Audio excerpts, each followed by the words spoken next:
अस्सलामुअलैकुम वरहमतुल्लाहि वबरकातुहू। कैसे मेरी प्यारी बहनें और मेरे भाई, आप सब उम्मीद करती हूँ खैरियत से होंगे। आज मैं आपके साथ बड़े मज़ेदार सी एक रेसिपी लेके आई हूँ। बिल्कुल न्यू, बरसाती मौसम हो और आलू के पराठे ना हो, ऐसा तो पॉसिबल ही नहीं है। तो मैंने सोचा एक नए तरीके से, बिल्कुल ईजी मेथड से जो है मैं आपको आलू के पराठे की रेसिपी बताती हूँ, जिस तरीके से मैं ख़ुद बनाती हूँ। बहुत सिंपल और बहुत मज़ेदार से ये आलू की रेसिपी है, आलू के पराठे की। इसके लिए मेरे पास 3 अदद बड़े साइज़ के आलू थे। उसे बॉईल करके खूब अच्छी तरह देखें फ़ोर्क से मैंने मैश कर लिया। 3 बड़े साइज़ के आलू हैं ये। मुझे पराठे बनाने 5 से 6 अदद ना, थोड़े मेरे पास पराठे ज़्यादा बनेंगे, 6 से 7 भी बन सकते हैं। तो इसलिए आलू भी ज़्यादा है, हर चीज़ की क्वांटिटी ज़्यादा है, आप अपने हिसाब से कम बढ़ कर सकती हैं।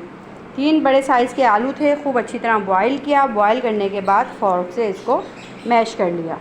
उसके बाद हम इसमें क्या क्या डालेंगे, अजवाइन है 1 टेबल स्पून, साबुत अजवाइन, कुटा हुआ साबुत धनिया 1 टेबल स्पून आप भर के डालीजिएगा। साबुत धनिया 1 टेबल स्पून है। आमचूर पाउडर है 2 टेस्ट, जितनी आप खटास पसंद करती हैं उतना ले लें, मेरे पास 1 टेबल स्पून है। सफ़ेद ज़ीरा है half tablespoon teaspoon. कलौंजी है हाफ़ टी स्पून। पिसी लाल मिर्च हस्बे ज़ायक़ा। पिसी लाल मिर्च जो है, पिसे मसालों में देखें पिसी लाल मिर्च यूज़ किए मैंने। कलौंजी है, अजवाइन है, साबुत धनिया है, आमचूर पाउडर है और सफ़ेद ज़ीरा है। ये सब हम इसमें ऐड कर देंगे।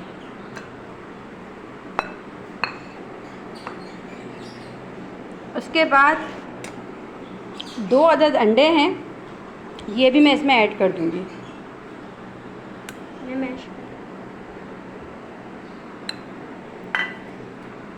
अंडे ऐड करने के बाद इसे हम खूब अच्छे से मिक्स कर लेंगे।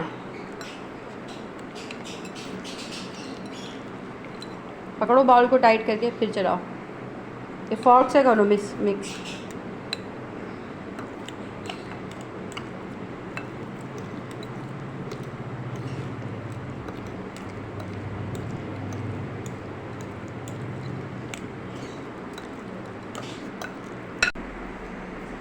अच्छा, अंडे इसमें जो है ना, ये अंडे डालने के बाद खूब अच्छे से इसे मैंने मिक्स कर लिया। ये देखें, अब इसका टेक्सचर ऐसा पतला हो गया।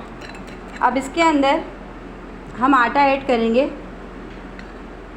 जितना हमें मतलब इसको पतला रखना है, गाढ़ा रखना है। मैं इसके अंदर तकरीबन आधा कप जो है सादा आटा जो हम रोटी का बनता इस्तेमाल करते हैं, अभी हम इसके अंदर वो ऐड करूँगी।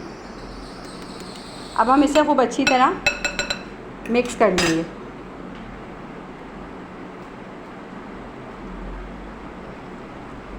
इसको मिक्स करते दौरान अगर आपको ये थिक लगे, तो थिक हो रहा है काफ़ी, तो आप इसके अंदर थोड़ा सा पानी भी ऐड कर सकती हैं। अच्छा, इसी दौरान मैं इसके अंदर 1 अदद प्याज कटी हुई, बिल्कुल बारीक फ़ाइन कटी हुई प्याज है, वो भी मैंने इसमें ऐड कर दी। देखें प्याज कितनी बारीक कटी हुई है। 1 अदद प्याज है। थोड़े सा एक पालक था मेरे पास, उसके पत्ते थे, और हरी मिर्चें ज़्यादा हैं, थोड़े से पालक का पत्ता और हरी मिर्चें ये ऐड किया। आटा डालने के बाद, आटा हमने वही यूज़ किया जो हम नॉर्मली अपने घर में पराठों में यूज़ करते हैं। उसके बाद 2 टेबल स्पून कॉर्नफ्लोर। मैं आपको तमाम चीज़ें फिर दोहरा देती हूँ। इसके अंदर मैंने आलू लिए 3 अदद बॉयल। आलू के अंदर जो इसमें डाला है, मैंने कलौंजी डाली है, अजवाइन डाला है, ज़ीरा डाला है और पिसी लाल मिर्च डाली है, ठीक है, आमचूर पाउडर। पहले उसे मिक्स किया, फिर 2 अदद अंडे डाले, अंडे डाल के मिक्स किया, फिर हरी मिर्चें और क्या कहते हैं, थोड़ा सा पालक ऐड किया जायका बढ़ाने के लिए इसका, और फिर 2 चम्मच कॉर्नफ्लोर ऐड कर दिया। अब हम इसे खूब अच्छी तरह मिक्स करेंगे, और हमें लगता है ये थिक हो रहा है तो हम इसमें थोड़ा सा पानी भी यूज़ करेंगे। अच्छा, देखिए खूब अच्छी तरह इसको मैंने फेंट लिया। मुझे इसके अंदर पानी डालने की ज़रूरत नहीं, मतलब नहीं लगी कि मैं इसमें पानी ऐड करूँ। हमें इतना ही थिक रखना है, देखें, बहुत ना पतला और ना ही बहुत गाढ़ा।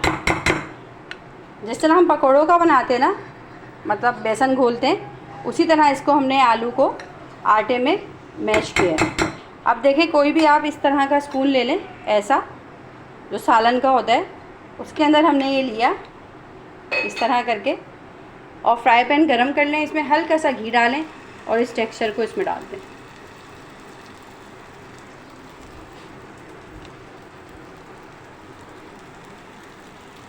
अब हम एकदम से इसको नहीं फैलाएंगे, हम 1 से 2 मिनट रुकेंगे। उसके बाद हम इसको स्पून की मदद से थोड़ा थोड़ा फैलाते जाएंगे ताकि इसका साइज़ बड़ा हो जाए। ये देखें, ना बेलने की झंझट ना कोई, और झटपट मज़ेदार से इतने ये पराठे तैयार होंगे, खाने में भी अच्छे, देखने में भी अच्छे। साइज़ आप अपने हिसाब से जितना बड़ा चाहें आप उतना बड़ा पराठा बनाएं, पर मीडियम साइज़ में बनाएंगे तो ये अच्छे से कुक होने में आपको आसानी रहे, मतलब पकाने में आपको आसानी रहेगी। अभी हमें 1 से 2 मिनट छेड़ना नहीं है। फ्राई पैन में बस थोड़ा सा मैंने 1 टेबल स्पून के करीब ऑयल डाला था, फिर उसके ऊपर अब हमने ये बैटर डाल दिया। अब हम इसे 1 से 2 मिनट तक पकने देंगे, फिर हम साइड चेंज करेंगे। ये देखें, इसका मैंने साइड चेंज किया है अभी, और माशाल्लाह खूब अच्छे से ना स्लो आंच पे फ्राई किया है। और आप ये देखें, कोई ना चिपक रहा है ना कुछ, मैं आपको अच्छी तरह इसको ऐसे हिलाते हुए दिखा देती हूँ, और बाइंडिंग भी इतनी अच्छी हुई है इसकी। अब हम इसको साइड चेंज करके इसको पकाएंगे, और बड़े मज़ेदार हैं और बहुत जल्दी बन जाते हैं। सबसे बड़ी इसकी क्वालिटी ये है। अच्छा, ये दूसरा पराठा मैंने डाला है। मैंने आपको फर्स्ट पराठे में ना साइड चेंज करके शायद नहीं दिखाया, तो ये देखें, मैं इसको आपको दिखा दूं ताकि आप लोग भी तसल्ली में रहें कि चेंज करते वक्त कोई ना टूट रहा है। ये देखें कितना इजीली मैंने इसको साइड चेंज कर लिया। अब 2 से 3 मिनट साइड चेंज करके हम इसको फिर पकाएंगे। ये देखें, माशाल्लाह गरम गरम आलू के पराठे बनके तैयार हो गए मेरे। अच्छा, मैं आपसे 6 कह रही थी लेकिन 5 बने मेरे पास। मैं आपको बता दूँ, 3 अगर आप आलू लेती हैं और 1 कप आटा लेती हैं ना, तो आपके 5 पराठे देखें इस साइज़ के, माशाल्लाह एक अच्छे साइज़ के, कि एक पराठे से आपके एक बच्चे का, एक बड़े का पेट आराम से भर जाएगा, रेडी हो जाएंगे। और उम्मीद है कि आपको मेरे इस पराठे की रेसिपी पसंद आई होगी। आलू के बरसाती पराठे, ना आटा गूंदने की झंझट ना रोटी बेलने की झंझट, झटपट रेडी पराठा। अगर आपको ये रेसिपी पसंद आए तो मेरी वीडियो को लाइक, शेयर और सब्सक्राइब कीजिए, मेरी हौसला अफजाई कीजिए। मैं आपसे ज़्यादा चाहूँगी नेक दुआओं के साथ। अल्लाह हाफिज़।